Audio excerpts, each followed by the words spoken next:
Hello everyone, welcome to my YouTube channel the TETs preparation. आज की इस class में हम टॉपिक करेंगे Kohlberg's theory of moral development. Kohlberg की नैतिक विकास के सिद्धांत की थ्योरी हम आज इस क्लास में करेंगे। तो नोट्स आप साथ साथ बना सकते हैं and this class is going to benefit you a lot. कि जो भी देखिए कोलबर्ग के से रिलेटेड जितने भी क्वेश्चन आपके टेट एग्जाम में आ सकते हैं तो वो सभी टॉपिक्स हम कवर करेंगे, कुछ भी नहीं छोड़ेंगे। सो दैट जो भी कोलबर्ग के मॉरल डेवलपमेंट से क्वेश्चंस आ सकते हैं वो आपको पता चल जाए और वो आपका टॉपिक कवर अप हो जाए एक ही क्लास में। रेदर देन उसको टुकड़ों में हम करें तो अच्छा है एक साथ करें, ताकि आप सिस्टमैटिक वे में समझ पाए। तो चलिए शुरू करते हैं आज की ये क्लास। नोट्स बना सकते हैं आप साथ साथ या स्क्रीनशॉट ले सकते हैं। कंप्लीट नोट्स आपको क्लास में वीडियो के थ्रू मिल जाएंगे एंड साथ में टेलीग्राम चैनल को भी सब्सक्राइब कर ले तो वहां पे भी आपको काफी हेल्प मटेरियल मिल जाता है। So Kohlberg's theory of moral development, Kohlberg का नैतिक विकास का सिद्धांत। अब देखिए यहाँ पे एक वर्ड आ रहा है मॉरल, मोरालिटी, कोई भी वर्ड आप बोल सकते हैं। तो इसका मतलब क्या होता है? नैतिक, नैतिक का मतलब क्या होता है? देखिए मॉरल वैल्यूज वर्ड हम बचपन से सुनते आए हैं। हम कोई पेरेंट्स कह देते हैं या रिलेटिव्स हमारे बोल देते हैं कि आपके बच्चों की या बेटा आपकी जो मॉरल वैल्यूज है बहुत अच्छी है, बहुत अच्छी परवरिश आपके पेरेंट्स ने की है, बहुत अच्छी मॉरल वैल्यूज आप में डेवलप की है आपके पेरेंट्स ने। तो ये सब हम सुनते आए हैं। तो मॉरल वर्ड हमने सुना है। इवन एक सब्जेक्ट भी होता है बहुत सारे स्कूल्स में, मॉरल एजुकेशन करके। अगर आपके पास भी हो तो कमेंट बॉक्स में जरूर बताएं अगर आपकी स्कूल लाइफ में मॉरल एजुकेशन सब्जेक्ट रहा हो। सो देखिए जो मोरालिटी है, मोरालिटी का मतलब होता है बेसिकली कि बहुत इजी है कि आप सिर्फ सही और गलत में डिसीजन ले पाए, आप सही और गलत में चुनाव कर पाए कि क्या सही वाला सही है या गलत वाला गलत है। तो सही और गलत के बीच में जो डिसीजन है, बीच में नहीं बोलेंगे बल्कि उनको चुनने के लिए कि मैं सही चुनूं या गलत चुनूं। फॉर एग्जाम्पल एक बच्चे का उदाहरण लेते हैं इसके लिए। एक बच्चे को स्कूल गोइंग किड है, सपोज क्लास सेकंड का स्टूडेंट है, उसको अपने पार्टनर की एक बड़ी ही अच्छी पेंसिल है उसके पास, कलर्ड पेंसिल है, उसमें अच्छा सा डिजाइन बना हुआ है, या आप समझ लीजिए जैसे पहले शाका लाका बूम बूम वाली पेंसिल आती थी तो मेरे टाइम में तो बहुत चली थी। तो एक फैंटेसी थी उनको लेके, मतलब मेरा बहुत मन करता था मेरे पास भी हो। तो मेरे जो पीयर ग्रुप है उनके पास थी, मेरे दो तीन फ्रेंड्स थे उनके पास थी, तो मेरा मन करता था कि मेरे पास भी हो। तो ऐसे ही एक बच्चे को भी एक पेंसिल पसंद है। अब उसको पेंसिल पसंद है तो यहाँ पे दो चीजें हैं उसके सामने, या तो वो पेंसिल चुरा ले या वो पेंसिल को नहीं चुराए और अपने पेरेंट्स को जाके बोले। तो वो सही तरीका है, वो राइट है। एंड रॉन्ग क्या है? चोरी करना। तो यहाँ पे अब वो क्या करेगा बच्चा? तो वहां पे उसको एक डिसीजन लेना है राइट और रॉन्ग के बीच में। तो यही है morality. So make logical decisions about right and wrong. जब हम सही और गलत में चुनाव करने सीखने लग जाते हैं, या बहुत लोग नहीं भी कर पाते हैं बिकॉज उनकी कहीं ना कहीं हम बोल देते हैं परवरिश गलत रही होगी, तो मतलब मोरालिटी का जो डेवलपमेंट है वो ठीक तरीके से नहीं हुआ, तभी वो चीज गलत रह जाती है। जैसे फॉर एग्जाम्पल क्रिमिनल्स वगैरह को हम देखते हैं वो गलत काम करते हैं, तो दैट मीन्स उनकी मॉरल डेवलपमेंट जो है वो नैतिक विकास के जो सिद्धांत है वो ढंग से ठीक तरीके से डेवलप नहीं हुए हैं। अब देखिए यहाँ पे कॉलबर्ग के बारे में थोड़ी सी बात करेंगे। कॉलबर्ग जो थे, ये एक अमेरिकन साइकोलॉजिस्ट थे। इनको देखिए जो इनकी ये थ्योरी ऑफ मॉरल डेवलपमेंट की जो स्टेजेस हैं, जिसमें 3 लेवल्स हैं और आपकी 6 स्टेजेस हैं, इसके लिए वो बहुत प्रसिद्ध हुए थे। एंड बाकी इनके बारे में ज्यादा पढ़ने की जरूरत नहीं है, इतनी नॉलेज आपको है तो that's more than enough. And आगे बात करेंगे। अब देखिए इन्होंने ये जो थ्योरी बनाई तो ये कैसे बनाई, शुरुआत कहाँ से हुई? तो इन्होंने तक कुछ बॉयज पे सैंपल कंडक्ट किए थे एंड उनकी जो मतलब एडोलेसेंस की एज के वो बच्चे थे, मतलब उम्र उनकी लगा लीजिए 13, 14, 15 साल के जो लड़के थे, लड़कियां नहीं थी, सिर्फ लड़के थे। एंड तकरीबन 72 के करीब आई थिंक बॉयज थे जिन पे उन्होंने डिफरेंट डिफरेंट एक्सपेरिमेंट्स किए थे। एक्सपेरिमेंट्स नहीं बोलेंगे, डिफरेंट एज ग्रुप के स्टूडेंट्स थे या बच्चे थे, तो जिन पे उन्होंने ये मॉरल डेवलपमेंट का जो ऑब्जर्वेशन किया था अपना करा था, और तभी ये थ्योरी आई उन सैंपल से ही। तो क्या ये थ्योरी थी अब वो तो हम देखेंगे, बट यहाँ पे कुछ क्वेश्चंस हमेशा टेट में मॉरल डेवलपमेंट से पूछ ले जाते हैं। जरूरी नहीं है स्टेजेस पे आए, लेवल्स पे आए, ऑल्दो वहां से भी क्वेश्चंस आते हैं। काफी क्वेश्चंस आपके मॉरल डेवलपमेंट पे आ जाते हैं, 3-4 क्वेश्चन मान के चले आ सकते हैं। तो अच्छे से करनी है इस थ्योरी को। अब देखिए ये जो सैंपल्स हैं, अब इनमें बहुत सारी डिलेमास हैं। अब डिलेमास वर्ड आता है, इसका मतलब क्या है, तो दुविधा है काफी सारी। उनमें से एक दुविधा है जो कि काफी फेमस है। जैसे दुविधा बोले तो किसी चीज को चुनने में जब हमें प्रॉब्लम होती है। लाइक मुझे, लाइक अभी बच्चे का एग्जाम्पल लिया कि उस बच्चे को पेंसिल अच्छी लगी, उसको लेनी थी, तो उसके पास दुविधा थी वो ले कैसे। सपोज उसके पेरेंट्स दिला नहीं रहे, उसको पसंद है फ्रेंड की, वो चोरी करे ना करे, तो वहां पे एक दुविधा आ जाती है, डिलेमा आ जाता है। तो ऐसे ही एक रीजनिंग चाहिए होती है। जैसे हम न्यूमेरिकल क्वेश्चंस भी सॉल्व करते हैं फॉर एग्जांपल, तो आपको वहां पे एक रीजनिंग देनी पड़ती है टू रीच द आंसर। तो वो रीजनिंग ही है आपका, एक तरह से बोल सकते हैं, जो दुविधा है उसके सॉल्यूशन पे पहुंचने का जो रास्ता है, दैट इज रीजनिंग। तो रीजनिंग तक पहुंचने में हेल्प करता है एंड जजमेंट लेने में हेल्प करते हैं आपकी जो प्रॉपरली रीजनिंग है या डिलेमास है, वो एक दुविधा उत्पन्न करते हैं। एक दुविधा है तो उसके सॉल्यूशन पे पहुंचने के लिए we always need reasoning. For example आप लाइफ में कई बार ऐसा होता है, हम बहुत बार अटक जाते हैं, स्टक हो जाते हैं, हमें समझ नहीं आता, चाहे कितने ही बड़े हो जाए, कि सही और गलत में किसको चुने। क्योंकि अभी एक एग्जाम्पल भी आगे करेंगे हम, तो उससे आपको ज्यादा अच्छी तरह क्लियर होगा कि किसको चुने सही और गलत में। तो वहां पे हमें हमेशा मॉरल डेवलपमेंट देखना पड़ता है। जो स्टेजेस अब हम पढ़ेंगे तब आपको ये चीजें और अच्छे से क्लियर होगी। तो थोड़ा सा क्वेश्चन मार्क अभी रहने दीजिए अपने मन में, सो दैट आप आगे पढ़े तो आपको वो क्लियर हो। लास्ट में आप खुद ही आंसर करेंगे, that's what I promise you. बस बने रहिए और वीडियो को लास्ट तक जरूर देखें। सो देखिए यहाँ पे एक डिलेमा बहुत फेमस है, हाइंस डिलेमा। आपने अपने बीएड या जो भी टीचिंग कोर्स आपने किया है उसमें डेफिनेटली पढ़ा होगा। अब हाइंस डिलेमा है क्या? देखिए एक आदमी है, एक व्यक्ति है जिसका नाम है हाइंस, एंड उसकी वाइफ जो है वो डेथ बेड पे होती है, मतलब मरने वाली होती है, और उनको बचाने के लिए एक दवाई की जरूरत होती है। और जिस दवाई की खोज हाल ही में हुई है, और वो दवाई महंगी है। देखिए हाल ही में हुई है खोज, तो ऑब्वियसली है दवाई महंगी होगी, एंड ऐसी कोई और दवाई नहीं है उस बीमारी से जो उसकी वाइफ को है, वो ही दवाई बचा सकती है, और वो एक ही दवाई है और वो बहुत महंगी मिल रही है। अब जहाँ वो दवाई मिलती है उस पर्टिकुलर जो ड्रगिस्ट है, जो वो ड्रग देता है, ड्रगिस्ट दवाई, दवाई को ड्रग बोलते हैं हम।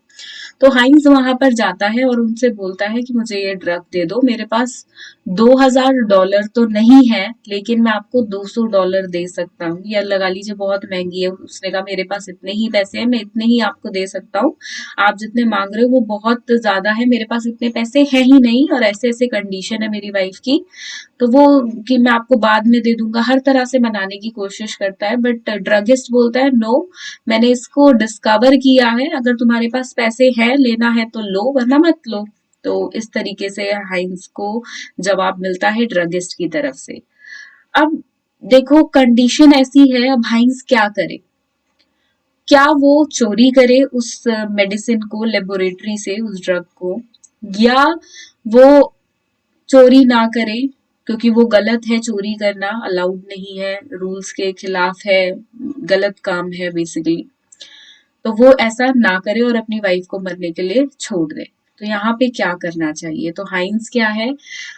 हाइंस लेबोरेटरी में से जाके वो दवाई को स्टील कर लेता है, चोरी कर लेता है अपनी वाइफ के लिए। तो यहाँ पे अब एक क्वेश्चन मार्क है जो अक्सर स्टूडेंट से हम पूछते हैं कि जो हाइंस ने किया वो सही किया या गलत किया। क्या उसको चोरी करनी चाहिए थी या चोरी नहीं करनी चाहिए थी? नहीं तो क्यों? फिर तो उसकी वाइफ मर जाएगी, और की तो चोरी करना तो गलत बात है। तो ऐसी सिचुएशन में एक डिलेमा है, दुविधा है, सही और गलत के बीच किसको चुने। ऐसे ही लाइफ में भी हम कई बार ऐसे 50-50 वाले कॉन्सिक्वेंसेस पे आ जाते हैं, किसको चुने। दोनों ही राइट और रॉन्ग के बीच फंस के रह जाते हैं। तो बिल्कुल ये एक उनमें से एग्जाम्पल है। तो हाइंस डिलेमा पे भी क्वेश्चन आ जाता है, तो इस स्टोरी को आपको बेसिकली पता होना चाहिए। अब बात करेंगे मॉरल डेवलपमेंट की। Moral development is a process through which a child develops proper attitudes or behavior towards the other people in the society based on various things such as social and cultural norms, laws and rules. अब देखिए बहुत बार होता है कुछ बच्चों का behaviour अच्छा नहीं है, वो तू करके बात करते हैं, या जो उनके घर आता है उनको गंदे से ट्रीट करते हैं। फॉर एग्जाम्पल कह देते हैं जाओ यहाँ से, क्यों आ गई, ये वो। तो ऐसी सिचुएशन में क्या होता है, आप पता लगा सकते हैं कि उस बच्चे का मॉरल डेवलपमेंट अच्छे से नहीं हुआ है, या जो भी करा उसके पेरेंट्स ने किया है, किसने किया है, तो गलत तरीके से किया है। It is not the proper way. Moral development ही एक बच्चे को सही तरीके से बिहेव करना सिखाता है, एक सही एटीट्यूड उसके अंदर डेवलप करता है। तो जो भी सामाजिक और सांस्कृतिक चीजें हैं वो कैसे आती हैं एक बच्चे के अंदर, वो चीजें आती हैं मॉरल डेवलपमेंट से, नैतिक विकास की प्रक्रिया से। अब देखिए आगे बात करेंगे मॉरल डेवलपमेंट किसका कर्तव्य है बच्चे के अंदर डालना। तो ऑब्वियसली ये कर्तव्य है पेरेंट्स का, कि पेरेंट्स अपने बच्चों के अंदर मॉरल डेवलपमेंट की जो पर्टिकुलर देखिए चीजें हैं वो डेवलप करे जो उनकी एज के अकॉर्डिंग है, और उनको बताए, उनको सिखाए सही और गलत में भेदभाव करना, सही और गलत को चुनना।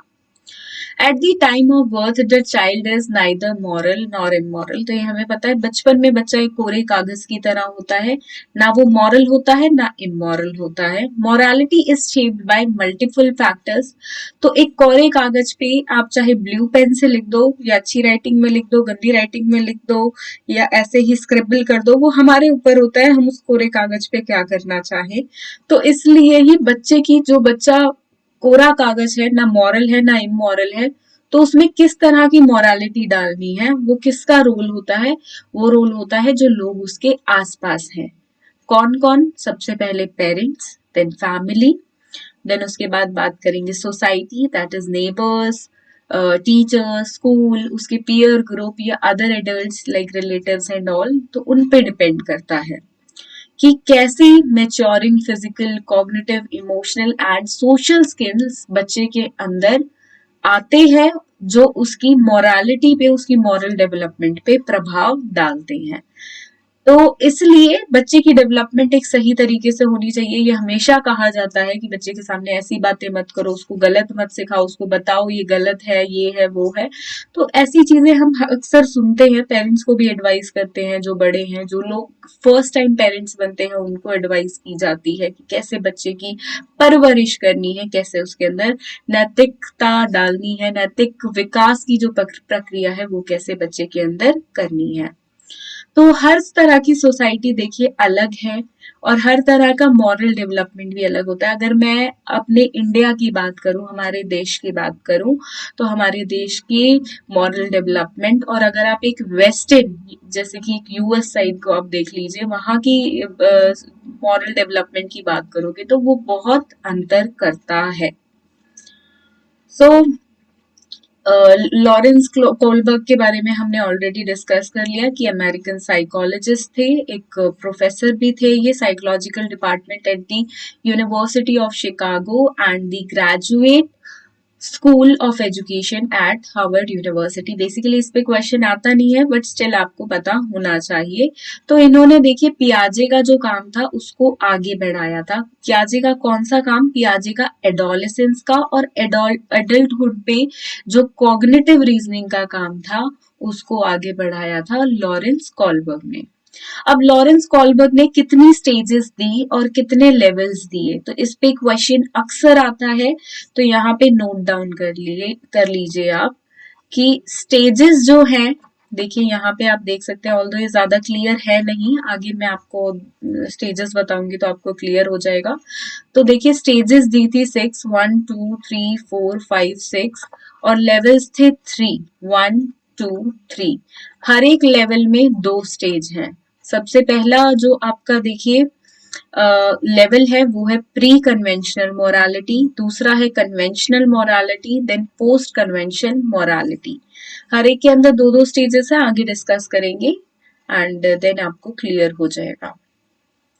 पहले बात करेंगे लेवल 1 की, प्री कन्वेंशनल की, जिसको हम पूर्व परंपरागत स्तर, पूर्व पारंपरिक स्तर बोलते हैं।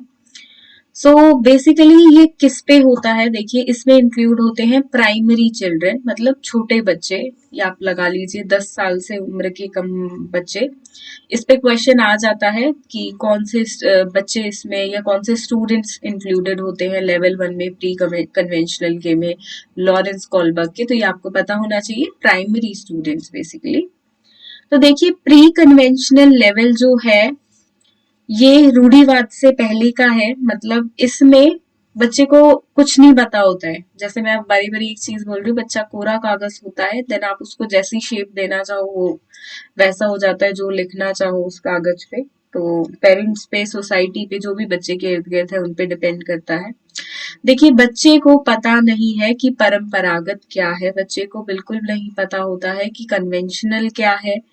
अब वहां पे बच्चा धीरे धीरे ये चीजें सीखता है, रूल्स जो होते हैं बच्चे पे, जो भी चीजें बच्चे को सिखाई जाती है वो बाहर से सिखाई जाती है, जैसे कि उसके parents, family, peers, teachers, schools, इनके द्वारा जो भी वो बच्चे को बोलते हैं बच्चा वो करता है। तो बाहरी सोसाइटी का बच्चे पे बहुत असर पड़ता है, बच्चे की परंपरागत पर, बच्चे की परंपरागत स्तर पर, बच्चे की कन्वेंशनल लेवल पर। अब इसके अंदर 2 स्टेजेस आती है, ओबीडियंस एंड पनिशमेंट ओरिएंटेशन, और सेकंड है सेल्फ इंटरेस्ट ओरिएंटेशन। अभी आगे इन दोनों स्टेजेस को पढ़ेंगे तो आपको अच्छे से क्लियर होगा। अभी सिर्फ यहीं तक समझे कि लेवल 1 क्या है, प्री कन्वेंशनल का मतलब क्या है और उसके अंदर कितनी स्टेजेस हैं। आगे बात करेंगे लेवल 2 की, कन्वेंशनल की। अब देखिए कन्वेंशनल क्या है, ये है परंपरागत, ठीक है। अब इसमें रूढ़िवादी सोच जो होती है, रूढ़िवादिता जो होती है, वो बच्चे के अंदर डाली जाती है, जो सालों से चली आ रही है। लाइक कोई मुझे कहेगा कि रोहो, मतलब कोई भी काम करना है, कोई भी कल्चरल नॉर्म आप लगा लीजिए, तो वो फॉलो करते चले जाते हैं हम बिना आंख बंद करे, मतलब उसमें हमारी कोई सोच नहीं होती है, बिकॉज सब वैसा कर रहे हैं, वो सालों से चला आ रहा है, तो हमें भी वैसा करना है। बहुत सारी कल्चरल चीजें हैं हमारी, आप लगा लीजिए बहुत सारी चीजें। लाइक अगर बच्चा देखता है, अगर सपोज वो अपनी मम्मी को देख रहा है कि मम्मी सर पे चुन्नी रखती है, तो वहां पे वो रूढ़िवादी सोच उसके कि हाँ सब करते हैं, चाची भी करती है, ताई भी करती है, और सब भी करते हैं, तो ये चला आ रहा है पहले से ही और ये सही है। तो यहाँ तक उसके पास, ये बच्चे के पास वही सब बच्चा चुनता है जो उसने पहले से देखा है, मतलब जो भी इम्पोज हमने उसके ऊपर कर दिया है, बच्चे की अपनी कोई सोच नहीं होती है। अब अगली स्टेज आएगी, यहाँ पे बच्चे की अपनी सोच आएगी, इंडिविजुअल होके वो सोचना शुरू करेगा। अब उसने देखा मम्मी सर पे चुन्नी रख रही है, हाँ सालों से चलता आ रहा है, हाँ चाची भी रखती है, मामी भी रखती है, नानी भी रखती है, एटसेट्रा, बट ये चीज गलत है, इसमें कोई ये नहीं होना चाहिए, उनको भी लाइफ जीने की आजादी है। She can show her good hairs, mummy अपने अच्छे बाल दिखा सकती है, और क्यों रखे, मेरी टीचर नहीं रखती है, तो ऐसे नहीं रखना चाहिए। ये उसका इंडिविजुअल पॉइंट ऑफ व्यू आ सकता है, या ना भी आए, क्या पता वो जो रूढ़िवादी सोच है उसी को स्वीकार कर ले। तो बेसिकली यहाँ पे बच्चे का जो इंडिविजुअल पॉइंट ऑफ व्यू है वो सामने आता है, रूढ़िवादी सोच से थोड़ा हटके। तो ये हो गई। अब आपको पता चल गया है पोस्ट कन्वेंशनल क्या है, जिसमें रूढ़िवादी सोच से पहले की है, रूढ़िवादिता से पहले की है, बच्चे को कुछ नहीं पता होता है, जो भी सोसाइटी या उसके इर्द गिर्द के लोग हैं वो उसे बोलते हैं तो वो वही करता है। अब बच्चे को कन्वेंशनल स्टेज लेवल पे, कन्वेंशनल लेवल जो है उस पे पता चलता है, जो लेवल 2 है, कि ये चीजें सालों से चली आ रही है, ये कल्चर का पार्ट है तो ये करनी है। अब लेवल 3 पे बच्चे में इतनी समझ आ जाती है पोस्ट कन्वेंशनल पे, रूढ़िवादिता के बाद, कि बच्चा उसमें अपना इंडिविजुअल पॉइंट ऑफ व्यू डालता है, वो खुद अपने तरीके से समझता है कि क्या ये सही है या नहीं है। तो ये है 3 लेवल्स। हर एक लेवल के अंदर 2 स्टेजेस हैं। तो हम एक एक करके स्टेजेस करेंगे। तो पहली स्टेज है ये स्टेज 1। तो स्टेज 1 किसके अंदर है, ये है प्री कन्वेंशनल लेवल के अंदर। अब देखिए पनिशमेंट और ओबीडियंस और रिवॉर्ड एंड पनिशमेंट स्टेज, जैसा कि नाम से ही पता चल रहा है, सजा या आज्ञाकारिता की, आज्ञा का पालन किया जाए तो सजा से बचा जा सकता है।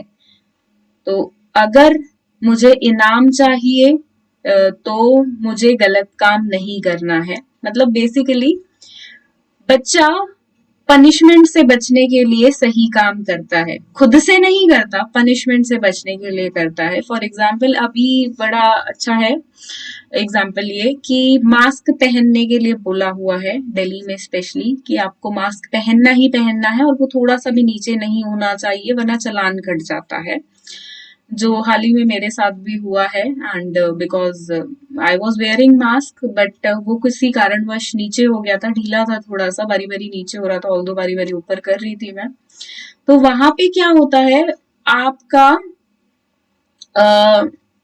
आप क्यों कर रहे हो, या कुछ लोगों को आप देख सकते हो मास्क क्यों पहन रहे हैं, वो मास्क इसलिए पहनते हैं ताकि उनका जो चेहरा है वो ढका रहे और वो कोविड से बच जाए, इसलिए। हाँ इसलिए भी, बट कुछ लोग ऐसे हैं वो मास्क इसलिए पहनते हैं ताकि उन्हें फाइन ना देना पड़े, वो 2000 के 500 के फाइन से बच सके, इसलिए उन्होंने मास्क पहना। ऐसे ही जब आप ट्रैफिक रूल्स पे देखते हैं, हेलमेट का एग्जाम्पल लेते हैं, हेलमेट हमारे देश में ट्रैफिक पुलिस वाले चालान ना काट दे इसलिए ज्यादा पहना जाता है, सेफ्टी के पर्पज से बहुत कम लोग हैं जो पहनते हैं।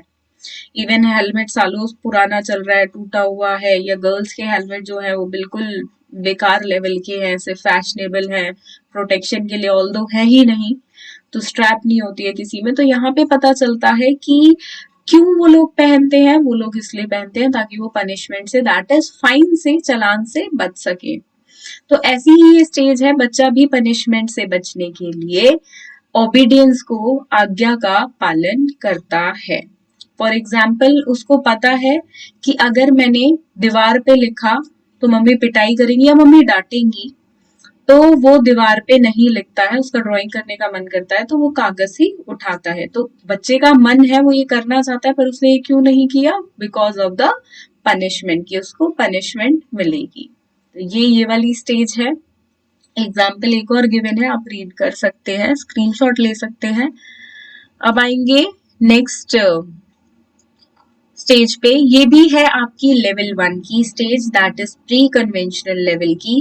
एंड स्टेज 2 है ये एक्सचेंज स्टेज, या फिर स्टेज ऑफ ईगो, या फिर सेल्फ इंटरेस्ट ओरिएंटेशन, या इसको एक और भी नाम से बोलते हैं instrument purpose orientation, individual and exchange, mutual exchange. तो इसके काफी सारे नाम हैं, एंड नाम को थोड़ा सा देखिए, आप देख लें, सो दैट कई बार क्वेश्चन आ जाता है इन पे भी, वैसे बहुत कम चांसेस हैं बट आ भी सकता है, तो आपको सारे ही नाम पता होने चाहिए सो दैट कोई कंफ्यूजन ना रहे। अब कई बार क्वेश्चन कैसे पूछ लिया जाता है, देखिए 3 जो लेवल मैंने आपको बताए, प्री कन्वेंशनल, कन्वेंशनल और पोस्ट कन्वेंशनल, तो आपसे पूछ लिया जाता है कि इनमें से बताइए कौन सा कोलबर्ग का मॉरल डेवलपमेंट का सिद्धांत नहीं है, या कौन सा लेवल नहीं है। और उनमें से 3 ऑप्शन सही होंगे, दैट इज पोस्ट कन्वेंशनल भी आपको ऑप्शन में मिलेगा, कन्वेंशनल भी और प्री कन्वेंशनल भी, और एक ऑप्शन गलत डाल दिया जाता है जो सिमिलर सा ही होता है। तो मेक श्योर लेवल्स और स्टेजेस आपको अच्छे से पता हो उनके नाम। अब देखिए ये वाली जो स्टेज है ये है टिट फॉर टैट स्टेज। इसमें बच्चा ये सोचता है, जैसे को तैसा वाली स्टेज है, और इसमें बच्चा ये सोचता है, उसके प्रिंसिपल क्या होता है डिसीजन चूज करने का, वो होता है कि इसमें मेरे लिए क्या है, what is in it for me, इसमें मेरा क्या फायदा है। तो एक तरह से कह सकते हैं यहाँ पे बच्चा थोड़ा सा सेल्फिश होता है, वो हर चीज में देखता है कि इससे मेरा क्या फायदा होगा। तो ये वाली स्टेज है। तो फॉर एग्जाम्पल इसका भी एग्जाम्पल हर स्टेज में करेंगे हम बिल्कुल। फॉर एग्जाम्पल अगर आप बच्चे को बोलेंगे कि मुझे एक पानी का ग्लास दे दे, मेरे को एक पानी का ग्लास ला के दे दो, मुझे प्यास लगी है, तो बच्चा कहेगा मैं क्यों लाऊं, इसमें मुझे क्या मिलेगा। और वहीं आप बच्चे को बोलोगे कि मैं आपको ये दूंगा, या एक अच्छा गेम अपने फोन में खेलने को दूंगा, या एक चॉकलेट दूंगा, तो वहां पे क्या होगा, बच्चा झट से आपके लिए एक गिलास पानी ला देगा। क्यों लाया बच्चा पानी, क्योंकि आपने बदले में उसको कुछ देने की बात की, तो उसको पता चला हाँ मैं ये काम करूंगा तो मेरे लिए फायदा ये है। तो what is in it for me, मेरे लिए इसमें क्या है इस काम को करने में। तो उसको पता चला मेरे को ये काम करके चॉकलेट मिलेगी या गेम खेलने को मिलेगा एक, तो उसने वो काम किया। अगली स्टेज पे बढ़ेंगे। अब देखिए ये स्टेज है लेवल 2 की, कन्वेंशनल लेवल की ये स्टेज है, रूढ़िवादी जो परंपराएं बच्चे को बताई जाती हैं और वो करता है बिना सोचे समझे, क्योंकि सालों से चली आ रही होती है, दैट इज कन्वेंशनल लेवल। तो स्टेज है stage of good boy and good girl या नाइस गर्ल, कुछ भी बोल सकते हैं आप। The self enters society by conforming to social standards. Individuals are receptive to approval and or disapproval from the others as it reflects society views. They try to be good boy or good girl to live up to these expectations, having learned that being regarded as good benefits the self. अब देखिए बच्चा एक good boy की और good लड़की है तो good girl की इमेज बना के रखना चाहते हैं। क्यों, क्योंकि उन्हें पता है कि सोसाइटी में ये अच्छे एक सोशल स्टैंडर्ड्स हैं, तो उनको ये इसलिए बना के वो सोसाइटी में गुड बॉय और गुड गर्ल बन के रहना चाहते हैं, और उसके लिए वो डिसीजंस लेते हैं। फॉर एग्जाम्पल जैसे एक एग्जाम्पल पेंसिल वाला स्टार्टिंग से हम यूज कर रहे हैं, तो यहाँ पे एक गुड बॉय उस बच्चे को बनना है, तो उसने अपने जो फ्रेंड है उसकी पेंसिल चोरी नहीं की, या 2 बच्चों की लड़ाई हो रही है और वो बच्चा जाके रोकना चाहता है पर वो नहीं रोकता है क्योंकि बाकी सब भी नहीं रोक रहे हैं, तो इसलिए वो भी वहीं तक रहता है एंड अपनी गुड बॉय की इमेज बनाए रखता है। तो ये है गुड बॉय गुड गर्ल की स्टेज, बहुत इजी है, इसमें देखिए नाम से ही पता चल रहा है क्या है। आगे बात करेंगे लेवल 2 की ही स्टेज है ये, stage of law and order, stage of respect for social system, stage of maintaining the social order. तो नेम देख सकते हैं, नाम जितने भी आई कैन पुट, तो मैंने यहाँ पे कोशिश की है कि नाम उतने लिए आपके लिए डाले जाएं। हाँ जी,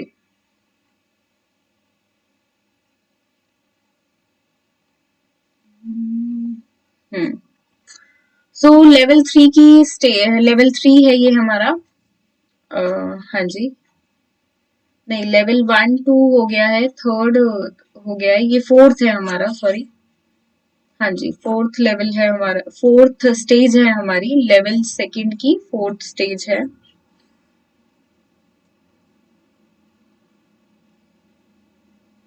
legal orientation law and order, और इसका नाम है stage of respect for social systems.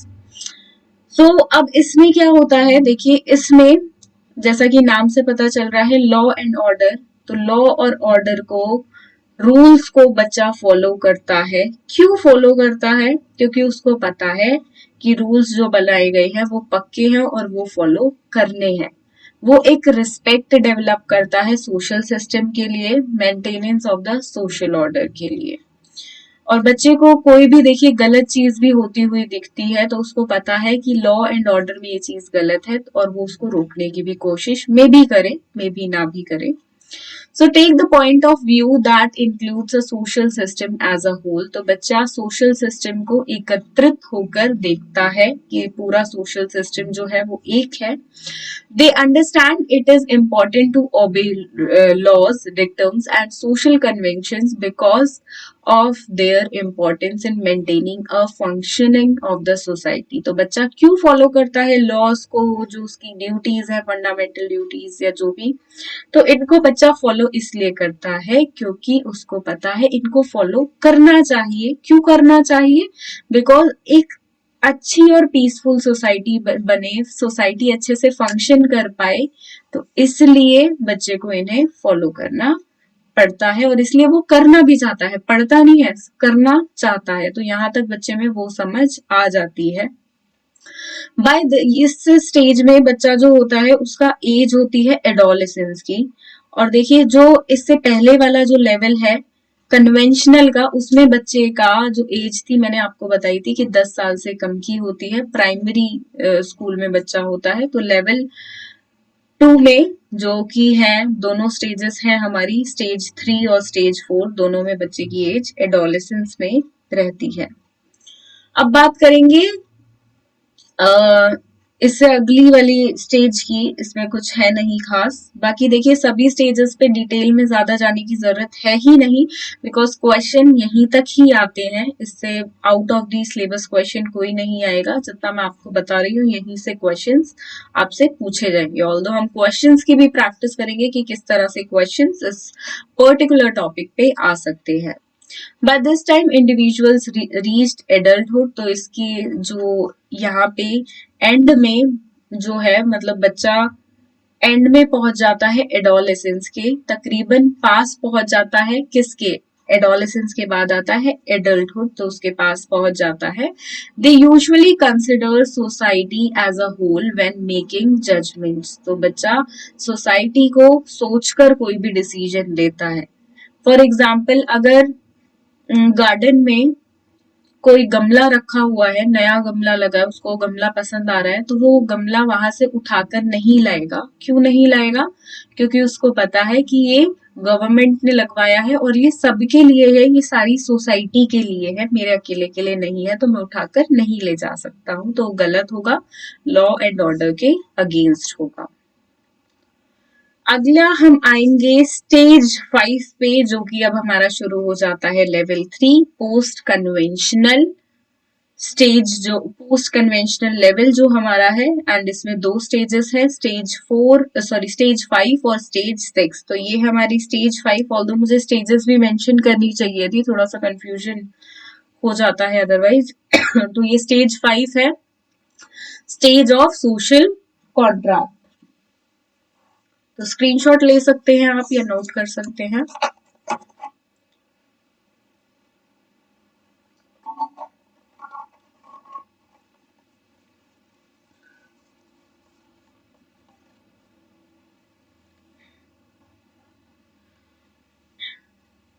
देखिए ये जो स्टेज है, इस स्टेज में बच्चे को ये समझ आती है कि रूल्स जो हैं वो हाँ सही होते हैं, हमें फॉलो करने चाहिए, बट रूल्स को चेंज भी करना चाहिए अगर उनमें कोई खराबी है तो। अब देखिए आप एग्जाम्पल लेते हैं इसका भी, कि हम देखते रहते हैं कि हमारे कॉन्स्टिट्यूशन में भी कुछ ना कुछ चेंजेस आते रहते हैं। जब से मोदी सरकार है तो काफी चेंजेस किए हैं, डिनोमेटाइजेशन बोल सकते हैं, जीएसटी बोल सकते हैं, अभी फिलहाल में एक धारा का हटाना बोल सकते हैं, या और भी चीजें जो फैसले लिए गए हैं, तो वो चेंजेस किए गए हैं। तो इस तरीके से बच्चा इस समय पे आफ्टर द एडोलेसेंस की स्टेज है, तो बच्चा नहीं बोलेंगे, एडल्ट हो जाते हैं इस स्टेज तक, तो उसको इतनी समझ आ जाती है कि उसको पता है कि रूल्स में क्या चेंजेस आने चाहिए, क्या नहीं, क्या सोसाइटी के हित में है, क्या नहीं है। तो इस तरीके से बच्चा जो है या जो व्यक्ति है बेसिकली, वो वर्ल्ड को अपना व्यू पॉइंट दे सकता है, ओपिनियंस, राइट्स एंड वैल्यूज, ये सब उसको पता होते हैं। एक बार रीड कर लेते हैं। The world is viewed as holding different opinions, rights, and values. Laws are regarded as social contracts rather than rigid edicts.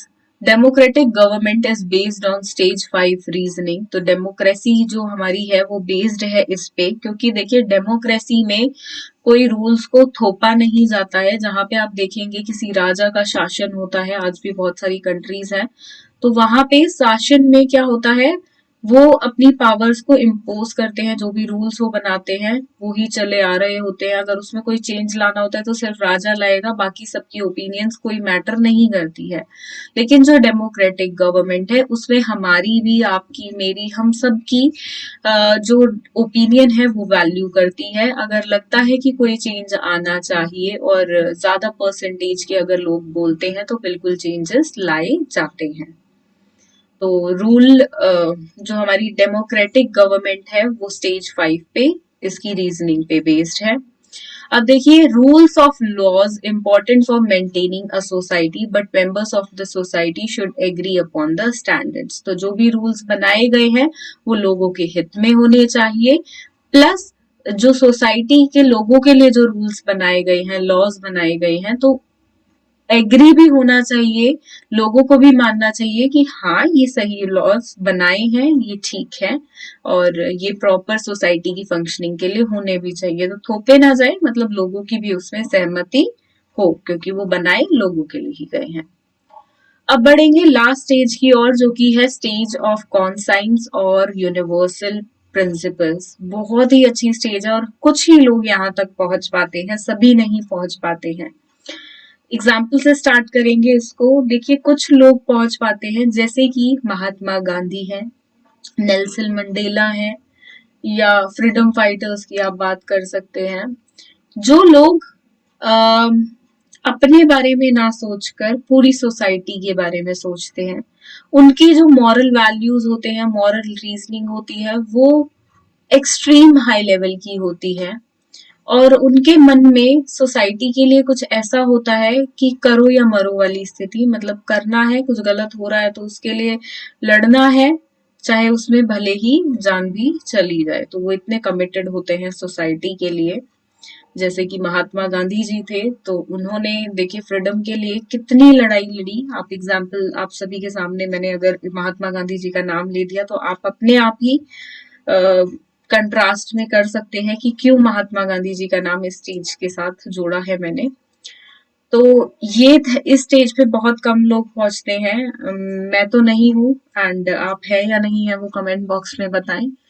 जिसमें हम औरों के बारे में सोचते हैं, औरों की भलाई के बारे में ज्यादा सोचते हैं और अपने बारे में सोचते ही नहीं है, बहुत कम सोचते हैं। सेल्फिशनेस नहीं होती है सोसाइटी के, सोसाइटी को आप बोल सकते हैं एक तरह से अपना जीवन सौंप देते हैं, या संपूर्ण, प्रॉपर मुझे वर्ड नहीं पता हिंदी में क्या बोलेंगे, बट एक तरह से अपना जीवन उनके लिए आप योगदान दे देते हैं अपने जीवन का।